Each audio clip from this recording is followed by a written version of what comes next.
فلسفہ مغرب کی تاریخ بائی برٹرینڈ رسل پارٹ 89۔ وہ اس عمل کو جدلیاتی کہتا ہے کیونکہ یہ کبھی بھی پوری طرح مکمل نہیں ہوتا ہے۔ اس نظریے کے لیے لازمی ہے کہ یہ حیثیت کی اس حقیقت سے انکار کر دے جیسا کہ اسے برطانوی تجربیت پسندوں نے سمجھا تھا۔ جب اسے بہت قریب سے سمجھا جائے کہ وہ فی الواقع کیا ہوتا ہے جسے وہ حیثیت سے منسوب کرتے ہیں تو اسے بہتر طور پر خبر ہونا کہا جا سکتا ہے جس میں عمل مضمر ہے۔ دراصل مارکس یوں کہے گا کہ اشیاء کے حوالے سے عمل کے طریقے کے بطور ایک حصے کے آگاہی ہوتی ہے اور کوئی نظریہ جو عمل خارج کر دیتا ہے وہ ایک گمراہ کن تجرید ہے۔ جہاں تک میں جانتا ہوں مارکس پہلا فلسفی تھا جس نے عملی نقطہ نظر سے سچائی کے تصور پر تنقید کی۔ اس کے فلسفے میں اس تنقید پر زیادہ زور نہ دیا گیا، اس لیے میں یہاں اس پر مزید بات نہیں کروں گا اور کسی دوسرے باب میں نظریے کا جائزہ لینے کے لیے اسے چھوڑتا ہوں۔ مارکس کا فلسفہ تاریخ ہیگل اور برطانوی معاشیات کا آمیزہ ہے۔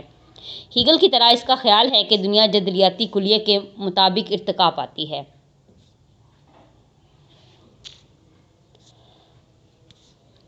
لیکن ارتقاء کی قوت محرکہ کے متعلق وہ ہیگل سے پوری طرح غیر متفق ہے۔ ہیگل ایک باطنی ذات روح میں یقین رکھتا تھا جو انسانی تاریخ سے ان منازل کے مطابق ارتقاء کا سبب بنتی ہے جیسی ہیگل نے منطق میں پیش کی ہیں۔ یہ بات واضح نہیں ہے کہ روح کو ان منازل سے کیوں گزرنا پڑتا ہے۔ ایک شخص یہ فرض کرنے پر مائل ہوتا ہے کہ روح ہیگل کو سمجھنے کی کوشش کر رہی ہے اور ہر منزل پر یوں تیزی سے ظاہر ہوتی ہے جیسے جیسے وہ بڑھتی جا رہی ہے۔ مارکس کی جدلیات میں اس قسم کی کوئی صفت نہیں ہے بجز ایک خاص ناگزیری کے۔ مارکس کے لیے قوت محرکہ مادہ ہے، روح نہیں۔ لیکن یہ مادہ جس پر ہم غور کر رہے ہیں ایک خاص مفہوم رکھتا ہے جو جوہرین کے مادہ کی طرح مکمل طور پر نا انسانی نہیں ہے۔ اس کے معنی ہے کہ مارکس کے نزدیک قوت محرکہ حقیقت میں انسان کا مادہ سے رشتہ ہے جس کا اہم ترین حصہ پیداوار کا طریقہ ہے۔ اس طرح مارکس کی مادیت عملی طور پر معاشیات بن جاتی ہے۔ مارکس کے مطابق انسانی تاریخ میں کسی عہد کی سیاسیات، مذہب، فلسفہ اور فن اس عہد کے پیداواری طریقے اور کسی قدر کم تقسیم کے طریقے کا نتیجہ ہوتے ہیں۔ میرے خیال میں اس نے یہ نہ کہا ہوگا کہ اس اصول کا اطلاق کلچر کی تمام لطافتوں پر ہوتا ہے بلکہ اس کے وسیع خاکے پر۔ اس نظریے کو مادی تصور تاریخ کہتے ہیں۔ یہ ایک بہت اہم مقالہ ہے۔ یہ ایک فلسفہ کے تاریخ دان سے گہرا تعلق رکھتا ہے۔ میں اس مقالے کو اس کی اسی صورت میں تسلیم نہیں کرتا، لیکن میرا خیال ہے کہ یہ سچائی کے بہت اہم عناصر کا حامل ہے اور میں جانتا ہوں کہ اس نے میرے اپنے فلسفیانہ ارتقاء کے نظریات کو متاثر کیا ہے جیسے انہیں اس کتاب میں پیش کیا گیا ہے۔ آئیے سب سے پہلے مارکس کے نظریے کے حوالے سے فلسفہ کی تاریخ پر غور کریں۔ موضوعی طور پر ہر فلسفی خود کو یوں لگتا ہے کہ وہ کسی ایسی شے کے حصول کے لیے کوشاں ہیں جسے سچائی کہا جا سکتا ہے۔ فلاسفر سچائی کی تعریف میں اختلاف کر سکتے ہیں، لیکن بہرصورت یہ ایک معروضی شے ہے، یعنی ایسی شے جو کسی مفہوم میں ہر ایک کو قبول کر لینی چاہیے۔ کوئی شخص بھی اس سوچ کے ساتھ فلسفہ کے حصول میں مصروف نہیں ہوگا کہ تمام فلسفہ محض غیر عقلی تعصب کا اظہار ہے، لیکن ہر فلسفی اس سے متفق ہوگا کہ بہت دوسرے فلسفی تعصب سے محرک ہوتے ہیں اور وہ زائد عقلی وجوہات کے حامل ہیں جن کا انہیں اپنی آراء کے متعلق خود شعور نہیں ہوتا۔ دوسروں کی طرح مارکس بھی اپنے نظریات کی سچائی پر یقین رکھتا ہے۔ وہ انہیں کوئی ادنیٰ نہیں سمجھتا بلکہ وہ ایسے جذبات کا اظہار ہیں جو 19ویں صدی کے وسط میں ایک متوسط طبقے کے باغی جرمن یہودی کے قدرتی طور پر ہو سکتے ہیں۔ ایک فلسفہ کے موضوعی اور معروضی نظریات کی اس کشمکش کے متعلق کیا کہا جا سکتا ہے؟ وسیع طور پر ہم کہہ سکتے ہیں کہ ارسطو کے زمانے تک یونانی فلسفہ شہری ریاست سے مطابقت رکھنے والی ذہنیت کا اظہار کرتا ہے، رواقیت کی بین الاقوامی شہنشاہیت سے مطابقت ہے۔ متکلمین کا فلسفہ کلیسا کا بطور تنظیم فکری اظہار ہے۔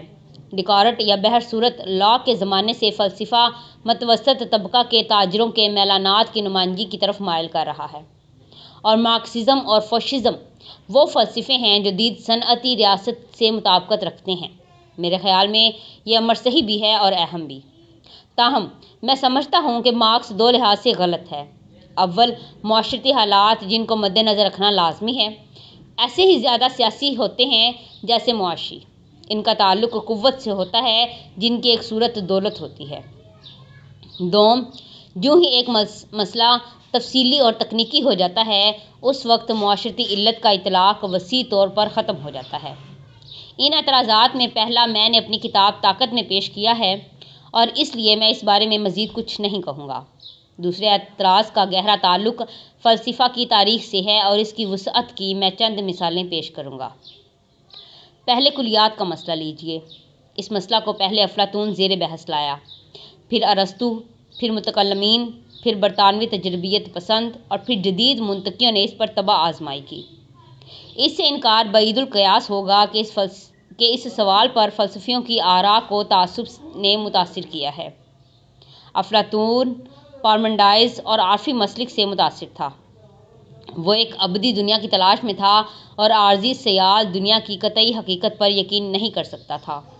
ارسطو زیادہ تجربیت پسند تھا اور روزمرہ کی زندگی کو ناپسند نہیں کرتا تھا۔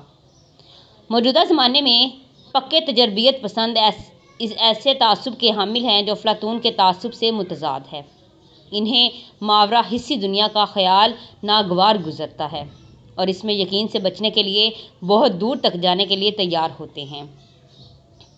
لیکن ایسے تعصب کی متضاد اقسام دائمی ہیں اور معاشرتی نظام سے کسی قدر دور کا تعلق رکھتی ہیں۔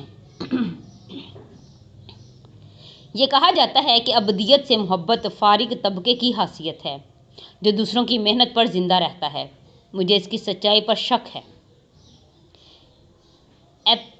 ایپکٹیٹس اور اسپائنوزا عدیم الفرصت انسان تھے۔ اس کے برعکس یہ کہا جا سکتا ہے کہ جنت کا تصور ایک ایسی جگہ کا ہے جہاں کوئی کام نہیں کیا جاتا ہے، اور یہ تصور محنت و مشقت سے تھکے ہارے لوگوں کا ہے جو آرام کے سوا اور کچھ نہیں چاہتے۔ اس استدلال کو لا انتہا طور پر لے جایا جا سکتا ہے، اور یہ کہیں نہیں لے جاتا ہے۔ اس کے برعکس جب ہم کلیات کے تنازع کی تفصیل کی طرف آتے ہیں تو ہم دیکھتے ہیں کہ ہر جانب ایسی دلائل اختراع کر سکتی ہے جو دوسری جانب اسے درست تسلیم کرے گی۔ اس مسئلہ پر افلاطون کے بارے میں ارسطو کے بعض انتقادات کو تقریباً عالمی طور پر تسلیم کر لیا گیا ہے۔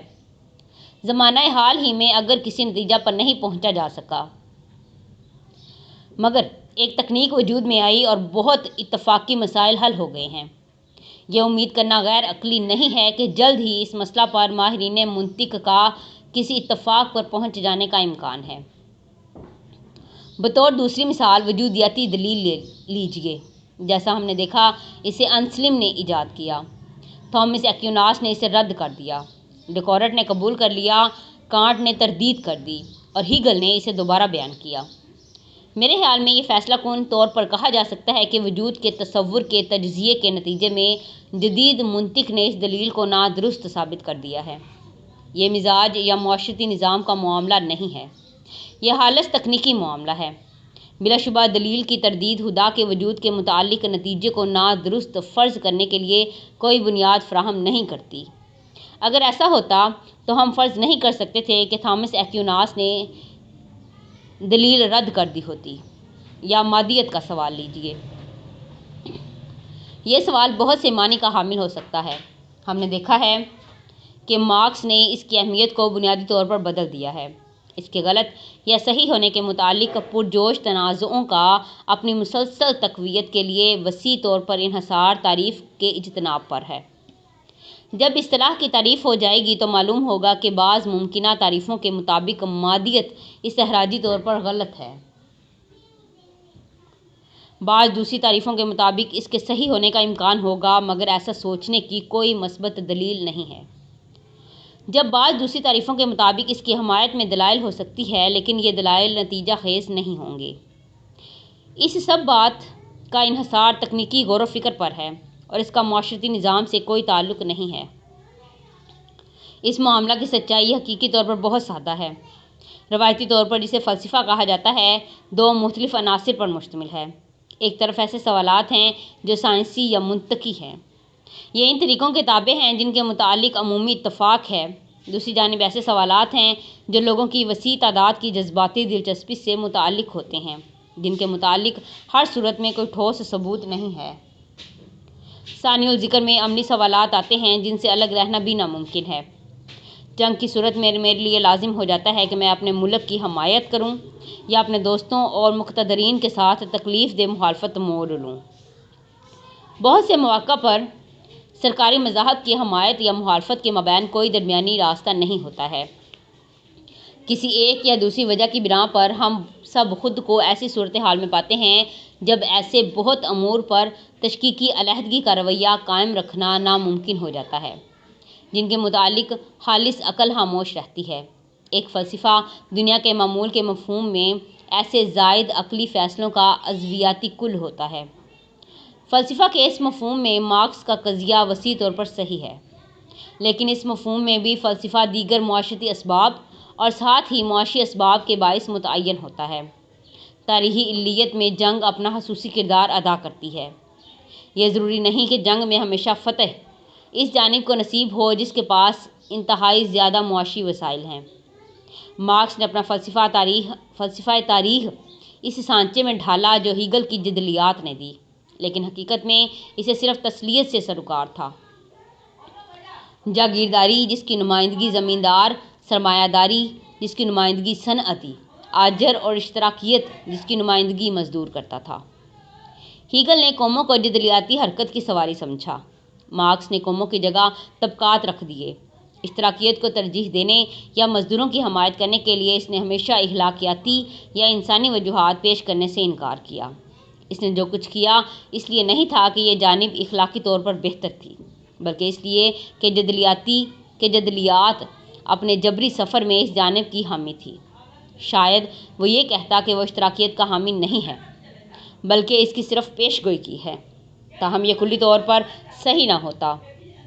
وہ بلا شبہ اس بات کا قائل تھا کہ ہر جدلیاتی حرکت کسی غیر ذاتی مفہوم میں ایک ترقی ہے، اور اسے یہ یقین تھا کہ اشتراکیت ایک مرتبہ قائم ہو جائے تو ایسی انسانی مسرت کی ضامن بن جائے گی جس کی جاگیرداری یا سرمایہ داری کبھی نہیں بن سکی ہے۔ اگرچہ یہ اعتقادات اس کی اپنی زندگی پر ضرور غالب رہے، مگر جہاں تک اس کی تحریروں کا تعلق ہے وہ بیشتر پس منظر میں رہے۔ تاہم گاہے گاہے بغاوت کی زور آور ترغیب کے لیے وہ پرسکون پیش گوئی ترک کر دیتا ہے، اور اس کی تمام تحریروں میں اس کی بظاہر سائنسی پیش گوئی کے باوجود جذباتی بنیاد مضمر ہے۔ بحیثیت خالص فلسفی مارکس میں سنجیدہ خامیاں ہیں۔ وہ بہت زیادہ باعمل اور اپنے زمانے کے مسائل میں بہت زیادہ مصروف رہتا ہے۔ اس کی وسعت نظر اس کرۂ ارض تک اور اس کرۂ ارض میں بھی صرف انسان تک محدود رہتی ہے۔ کوپرٹیکس کے زمانے میں یہ بات واضح ہے کہ انسان کی اب وہ کائناتی اہمیت نہیں ہے جو اس نے پہلے بیجا دعووں کے طور پر خود سے منسوب کر لی تھی۔ جس شخص نے اس امر واقعہ کو خود میں جذب نہیں کیا وہ اپنے فلسفہ کو سائنسی کہلانے کا حقدار نہیں ہے۔ عارضی معاملات کی اس تحدید کے ساتھ ترقی کو کائناتی اصول تسلیم کرنے کی رضامندی وابستہ ہو جاتی ہے۔ یہی رغبت 19ویں صدی کی خصوصیت تھی، اور مارکس کے ہاں بھی اتنی زیادہ ہے جتنی کہ اس کے معاصرین کے ہاں۔ ترقی کی ناگزیری کے اس یقین کے باعث مارکس نے اخلاقیاتی افکار سے پہلو تہی کرنے کو ممکن جانا۔ اگر اشتراکیت آ رہی ہے تو یہ لازماً ایک ترقی ہے۔ اس نے فوراً تسلیم کر لیا ہوگا کہ اس میں زمیندار یا سرمایہ دار کی بہبود معلوم نہیں ہوتی، بلکہ صرف یہ ظاہر کرتی ہے کہ زمانے کی جدلیاتی رفتار سے وہ ہم آہنگ نہیں رہیں گے۔ مارکس نے منکر خدا ہونے کا اعتراف کیا، لیکن اس کائناتی رجائیت کو قائم رکھا جو صرف معتقد خدا کے لیے جواز بن سکتی ہے۔ وسیع طور پر یہ کہا جا سکتا ہے کہ مارکس کے فلسفہ میں جتنے عناصر ہیگل سے اخذ کیے گئے ہیں اس مفہوم میں غیر سائنسی ہیں کہ انہیں صحیح فرض کرنے کی بھی کوئی دلیل نہیں ہے۔ مارکس نے اشتراکیت کو جس فلسفیانہ ملبوس میں پیش کیا ہے شاید وہ اس سے حقیقت میں اس کی آراء کی بنیاد سے کوئی زیادہ تعلق نہیں تھا۔ وہ جو کچھ کہنا چاہتا تھا اس کے اہم ترین حصے کو کسی جدلیاتی حوالے کے بغیر دوبارہ بیان کرنا آسان ہے۔ 100 سال پہلے انگلستان میں صنعتی نظام کے ہیبت ناک ظلم سے وہ متاثر ہوا تھا۔ اس کا علم اسے اینگل اور رائل کمیشن کے رپورٹوں سے ہوا۔ اس نے دیکھا کہ نظام آزاد مسابقت سے اجارہ داری کی طرف مائل ہو رہا تھا اور اس سے ہونے والی بے انصافی پرولتاریوں میں یقیناً بغاوت کا باعث بنے گی۔ اس کا خیال تھا کہ مکمل طور پر صنعت کار برادری میں ذاتی سرمایہ داری کا واحد متبادل یہ ہے کہ زمین اور سرمایہ ریاستی ملکیت بن جائے۔ ان قضیوں میں سے کوئی بھی فلسفہ کے معاملات نہیں ہیں، اس لیے میں ان کے صحیح یا غلط ہونے کے بارے میں کچھ نہیں کہوں گا۔ نکتہ یہ ہے کہ اگر یہ صحیح ہیں تو وہ یہ ثابت کرنے کے لیے کافی ہیں جو اس نظام میں عملی طور پر اہم ہے۔ اس لیے شاید ہیگل کے دام کو موقوف کر دینا مفید ہے۔ مارکس کی شہرت کی تاریخ محسوس رہی ہے۔ اس کے اپنے ملک میں اس کے نظریات نے سوشل ڈیموکریٹک پارٹی کے پروگرام کو تحریک بخشی جو دھیرے دھیرے مضبوط ہو گئی، یہاں تک کہ اس نے 1912 کے عام انتخابات میں کل ڈالے گئے ووٹوں میں سے 1/3 حاصل کر لیے۔ پہلی جنگ عظیم کے فوراً بعد سوشل ڈیموکریٹک پارٹی کچھ عرصہ کے لیے برسر اقتدار رہی۔ ایبرٹ جو وائمر ریپبلک کا پہلا صدر تھا اس کا ممبر رہا، لیکن اس وقت تک پارٹی مارکس کے اصل فلسفہ سے وابستہ نہ رہی تھی۔ اسی دوران میں مارکس کے جنوبی متبعین نے روس میں حکومت حاصل کر لی تھی۔ مغرب میں کوئی بڑی مزدور تحریک سراسر مارکسی نہ تھی۔ برطانوی لیبر پارٹی بعض اوقات اس جانب متحرک نظر آتی ہے، لیکن اس کے باوجود تجرباتی قسم کی اشتراکیت سے وابستہ رہی ہے۔ تاہم برطانیہ اور امریکہ دونوں ممالک میں دانشوروں کی وسیع تعداد اس سے متاثر رہی ہے۔ جرمنی میں اس کے نظریات کی تمام ترویج و اشاعت قوت سے دبا دی گئی ہے، لیکن توقع ہے کہ نازیوں کے خاتمے پر شاید یہ دوبارہ بحال ہو۔ میں 1943 میں لکھ رہا ہوں۔ یوں جدید یورپ اور امریکہ سیاسی اور نظریاتی طور پر 3 حصوں میں تقسیم ہو گئے ہیں۔ ایک لبرل لوگ ہیں جو ابھی تک جہاں تک ممکن ہے لاک اور بینتھم کی پیروی کرتے ہیں، لیکن صنعتی تنظیم کی ضروریات کے پیش نظر ان کی مطابقت میں تبدیلی آتی رہتی ہے۔ دوسرے مارکس کے حامی ہیں جو روس میں برسر اقتدار ہیں اور اس کا امکان ہے کہ متعدد دوسرے ممالک میں وہ زیادہ تر مؤثر ہوتے جائیں گے۔ ان آراء کے دونوں گروہ فلسفیانہ لحاظ سے ایک دوسرے سے زیادہ مختلف نہیں ہیں۔ دونوں اقلیت پسند ہیں، دونوں ارادی طور پر سائنسی اور تجرباتی ہیں، لیکن عملی سیاست کے نقطہ نظر سے دونوں میں صریح تقسیم ہے۔ اس سے پہلے باب میں جیمز مل کے خط کا حوالہ جس میں کہا گیا ہے کہ ان کے املاک کے تصورات بدصورت دکھائی دیتے ہیں، اس میں یہ تقسیم پہلے ہی ظاہر ہوتی رہی۔ تاہم یہ تسلیم کرنا لازمی ہے کہ مارکس کی اقلیت پسندی کے بعض پہلو حدود کے تابع ہیں۔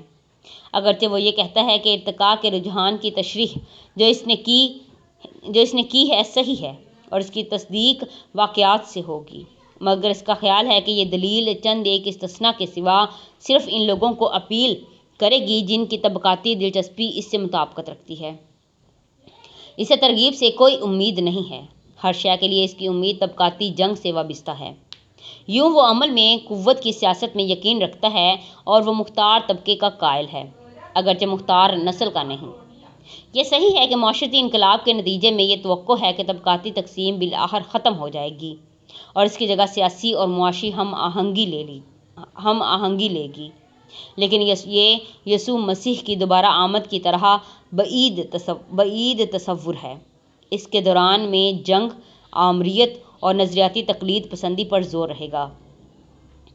جدید رائے کا تیسرا گروہ، جس کی سیاسی نمائندگی نازیوں اور فاشسٹوں سے کی جاتی ہے، فلسفیانہ اعتبار سے دوسرے دونوں گروہوں کے باہمی اختلاف کی بنسبت ان دونوں سے بغایت مختلف ہے۔ یہ عقلی اور سائنٹیفک ہونے کے خلاف ہے۔ اس کے فلسفیانہ جد امجد روسو، فشٹے اور نیٹشے ہیں۔ یہ عزم خصوصاً عزم برائے قوت پر زور دیتا ہے۔ یہ اس کا قائل ہے کہ عزم بالقوت بیشتر خاص نسلوں اور افراد میں مجتمع ہوتا ہے، اس لیے انہیں حکمرانی کرنے کا حق حاصل ہوتا ہے۔ روسو کے زمانے تک فلسفیانہ دنیا میں ایک خاص وحدت ہوتی تھی۔ یہ فی الحال غائب ہو چکی ہے، لیکن شاید یہ زیادہ دیر تک نہیں ہے۔ اسے انسانوں کے ذہن میں اسے انسانوں کے ذہن کی دوبارہ عقلیاتی فتح سے بحال کیا جا سکتا ہے، لیکن اس کے علاوہ کسی اور طریقے سے نہیں، کیونکہ تسلط کے دعوے صرف تنازعات کو جنم دے سکتے ہیں۔ باب نمبر 28 برگساں۔ ہنری برگساں رواں صدی کا صف اول کا فرانسیسی فلسفی تھا۔ اس نے ولیم جیمس اور وائٹ ہیڈ کو متاثر کیا، فرانسیسی فکر پر قابل ذکر اثر ڈالا۔ سورل نے، جو حرفی اشتراکیت کا پرجوش حامی تھا اور ایک کتاب تشدد پر تفکر ریفلیکشنز آن وائلنس کا مصنف تھا، برگساں کی غیر عقلیت کو محنت کشوں کی ایسی انقلابی تحریک کے جواز کے لیے استعمال کیا جس کا کوئی محسوس انجام نہ تھا۔ تاہم بالآخر سورل نے حرفی اشتراکیت ترک کر دی اور شاہ پسند بن گیا۔ برگساں کے فلسفے پر اہم اثر قدامت پسندی تھا اور یہ آسانی سے اس تحریک سے ہم آہنگ ہو گیا جس کی انتہا وکی تھا۔ لیکن برگساں کی غیر عقلیت کی وسیع اپیل سیاست سے غیر متعلق رہی۔ مثال کے طور پر اس نے برنارڈ شاہ کو متاثر کیا، جس کا ڈرامہ میتھو صلح کی جانب مراجعت خالصتاً برگسانیت ہے۔ سیاسیات سے قطع نظر ہمیں اس پر صرف خالص فلسفیانہ پہلو سے غور کرنا چاہیے۔ میں نے اس پر قدرے بھرپور طور پر اس لحاظ سے بحث کی ہے کہ وہ عقل کے خلاف اس بغاوت کی قابل تعریف مثال بن جاتا ہے جس کی ابتدا روسو سے ہوئی اور جس نے بتدریج زندگی اور فکر کے وسیع سے وسیع تر علاقوں پر تسلط پا لیا ہے۔ اصولی طور پر فلسفیوں کی سلسلہ بندی ان کے طریقہ کار یا ان کے نتائج کے لحاظ سے کی جاتی ہے۔ تجربی اور قبل تجربی طریقہ کار کی سلسلہ بندی ہے، حقیقت اور تصوریت نتائج کی سلسلہ بندی ہے۔ ان میں سے کسی ایک کے حوالے سے برگساں کے فلسفے کی سلسلہ بندی کی کوشش بمشکل کامیاب ہو سکتی ہے، لیکن یہ تمام طے شدہ تفریقات کو آڑا کاٹ دیتا ہے۔ لیکن فلسفیوں کی سلسلہ بندی کرنے کا ایک اور طریقہ ہے جو کم معین لیکن شاید غیر فلسفیوں کے لیے زیادہ معاون ہے۔ اس طور پر تقسیم کا اصول اس غالب خواہش کے مطابق ہوتا ہے جو فلسفی کو فلسفیانے پر آمادہ کرتی ہے۔ یوں ہمارے پاس احساس کے فلسفے ہیں جن کا محرک مسرت کی محبت، اور نظریاتی فلسفے جن کا محرک علم کی محبت، اور عملی فلسفے جن کا محرک عمل کی محبت ہے۔ احساس کے فلسفے میں ہم ان تمام فلسفیوں کو جگہ دیں گے جو بنیادی طور پر رجاعیت یا یاسیت پسند ہیں، اور ان تمام کو بھی جو نجات کی تدابیر پیش کرتے ہیں یا یہ ثابت کرنے کی کوشش کرتے ہیں کہ نجات ناممکن ہے۔ بیشتر مذہبی فلسفے اسی نوع سے تعلق رکھتے ہیں۔ ہم بیشتر عظیم نظاموں کو نظریاتی فلسفوں میں رکھیں گے۔ اگرچہ علم کی خواہش شاذ و نادر ہوتی ہے، تاہم فلسفے میں جو کچھ بہترین ہے اس کا محض یہی ہے۔ اس کے برعکس عملی فلسفے وہ ہیں جو عمل کو اعلیٰ ترین فضیلت قرار دیتے ہیں اور مسرت کو اس کا نتیجہ اور علم کو کامیاب عمل کا محض ایک آلہ سمجھتے ہیں۔ اگر فلسفی عام انسان ہوتے تو مغربی یورپ کے فلسفیوں میں اس نوع کے فلسفے عام ہوتے۔ بہرحال ایسے فلسفے حال ہی میں شاذ و نادر تھے۔ در حقیقت ان کے سب سے بڑے نمائندے عملیت پسند اور برگساں ہیں۔ ہم دیکھ سکتے ہیں، جیسا کہ خود برگساں کے ہاں ہے، کہ اس نوع کے فلسفے کی ابتدا جدید باعمل انسان کی یونانی اور مزید خصوصاً افلاطون کے تسلط کے خلاف بغاوت سے ہوتی ہے، یا ہم اسے بقول ڈاکٹر شلر سامراجیت اور موٹر کار سے منسلک کر سکتے ہیں۔ جدید دنیا ایسے ہی فلسفے کی متقاضی ہے، اس لیے اسے جو پذیرائی ملی ہے یہ حیران کن نہیں ہے۔ ماضی کے بیشتر نظاموں کے برعکس برگساں کا فلسفہ ثانوی ہے۔ اس کے نزدیک دنیا دو متضاد حصوں میں تقسیم ہے، ایک طرف حیات ہے اور دوسری طرف مادہ یا کوئی جامد شے جسے عقل مادہ سمجھتی ہے۔ کل کائنات دو متضاد حرکات میں ٹکراؤ اور کشمکش ہے۔ حیات بلندی پر چڑھتی ہے اور مادہ پستی کی طرف گرتا ہے۔ حیات ایک عظیم قوت ہے، ایک وسیع قوی جذبہ ہے جو ازل سے ایک ہی دفعہ دیا جا چکا ہے۔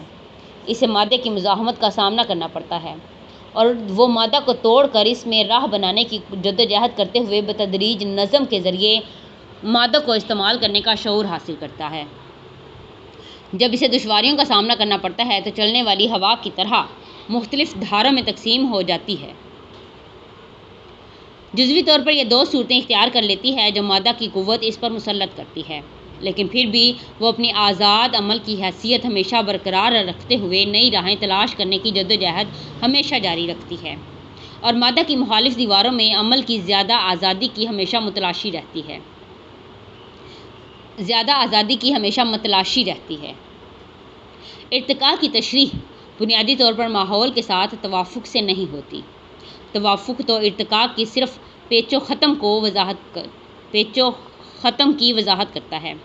جیسے شہر کے لیے پہاڑی علاقے سے سڑک بل کھاتی گزرتی ہے، لیکن یہ مشابہت صحیح تسلی بخش نہیں ہے۔ یہاں آخر میں کوئی شہر ہے، نہ کوئی محسوس منزل جس کی راہ کے ساتھ ساتھ ارتقاء سفر کرتا ہے۔ مکانیت اور غائطیت دونوں میں ایک ہی حامی ہے۔ دونوں یہ سمجھتے ہیں کہ دنیا میں کوئی نیا پن لازمی نہیں ہے۔ مکانیت کے نزدیک ماضی میں مستقبل مضمر ہے، چونکہ غائطیت یہ یقین رکھتی ہے کہ حصول مقصد کا علم پہلے ہی ہو سکتا ہے، اس لیے یہ اس کی منکر ہے کہ انجام میں کوئی نیا پن لازمی ہے۔ جہاں تک دونوں نظریات کی مخالفت کا تعلق ہے، برگساں کی ہمدردی مکانیت کی بنسبت غائطیت سے زیادہ ہے، اور وہ کہتا ہے کہ ارتقاء حقیقت میں تخلیقی ہوتا ہے، جیسے ایک فنکار کا فن پارہ۔ عمل کی تڑپ ایک غیر متعین خواہش پہلے ہی سے موجود ہوتی ہے، لیکن جب تک خواہش کی تکمیل نہیں ہو جاتی، اس نوعیت کو جاننا ناممکن ہوتا ہے کہ اس کی تسکین کس سے ہوگی۔ مثلاً ہم فرض کرتے ہیں کہ بے نور جانوروں میں ایک موہوم خواہش ہے کہ انہیں اشیاء کی آگاہی ہو جن سے پہلے ہی ان کا تعلق تھا۔ یہ خواہش ان کوششوں کی جانب لے گئی جو بالآخر آنکھوں کی تخلیق میں انجام پذیر ہوئی، لیکن ان کا پہلے سے تصور نہ ہو سکتا تھا۔ یہی وجہ ہے کہ ارتقاء کی پہلے سے پیش گوئی نہیں ہوتی، اور جبریت آزاد ارادہ کے حامیوں کو باطل قرار نہیں دے سکتی۔ اس وسیع خاکے میں زمین پر حقیقی حیات کے ارتقاء کے بیان سے رنگ بھرا گیا ہے۔ زمین پر حیات کی پہلی تقسیم نباتات و حیوانات میں ہوئی۔ نباتات کا مقصد قوت کو ایک ذخیرہ میں جمع کرنا تھا۔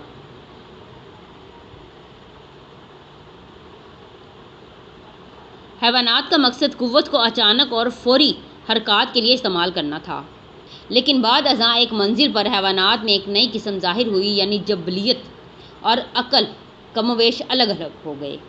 وہ مکمل طور پر ایک دوسرے سے جدا نہیں ہوتے، لیکن عقل اکثر انسان کی بدنصیبی ہوتی ہے، جبکہ جبلت اپنی بہترین صورت میں چیونٹیوں، شہد کی مکھیوں اور برگساں میں پائی جاتی ہے۔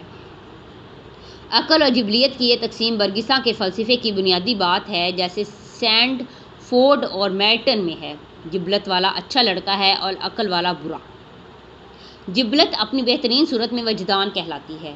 وہ کہتا ہے، وجدان سے میری مراد یہ ہے کہ جبلت غیر جانبدار، خود شعور، اپنے معروضات پر تفکر کے قابل اور اسے لامحدود وسعت دینے کی اہل ہوگی اسے لامحدود وسعت دینے کی اہل ہو گئی ہے۔ عقل کے اعمال کے بیان کو سمجھنا ہمیشہ آسان نہیں ہوتا، لیکن اگر ہمیں برگساں کو سمجھنا ہے تو ہم پر لازم آتا ہے کہ ہم اسے سمجھنے کی اپنی بہترین کوشش کریں۔ ذہانت یا عقل جب یہ فطرت کے ہاتھوں میں آزاد ہوتی ہے تو اس کا سب سے بڑا معروض غیر عضویاتی ٹھوس مادہ ہوتا ہے۔ یہ ساکت و جامد اور غیر متحرک کا صرف واضح تصور کر سکتی ہے۔ یہ مقام میں موجود اور یکساں استحکام جیسے معروضات کے ایک دوسرے سے الگ الگ ادراکات کرتی ہے۔ عقل مقام میں جدا کرتی اور زمان میں تھم جاتی ہے۔ یہ ارتقاء کو سمجھنے کے لیے نہیں بلکہ تکوین کی سکون و ثبات کی کیفیتوں کی نمائندگی کرنے کے لیے بنی ہے۔ حیات کو سمجھنے کی عدم صلاحیت اس کی فطری خاصیت ہے۔ جیومیٹری اور منطق جو اس کی محسوس پیداوار ہیں کا اطلاق صرف ٹھوس اجسام پر ہوتا ہے، لیکن دوسری جگہ فہم عامہ تعقل کو روک دیتی ہے۔ ہمیں بتایا جاتا ہے کہ عقل کی تکوین اور مادہ اجسام کی تکوین ہم نسبت ہیں۔ دونوں کا ارتقاء باہمی توافق سے ہوا ہے۔ بینا اسی عمل نے مادہ اور عقل کو بیک وقت لازماً اس مواد سے جدا کیا ہے جس میں دونوں موجود تھے۔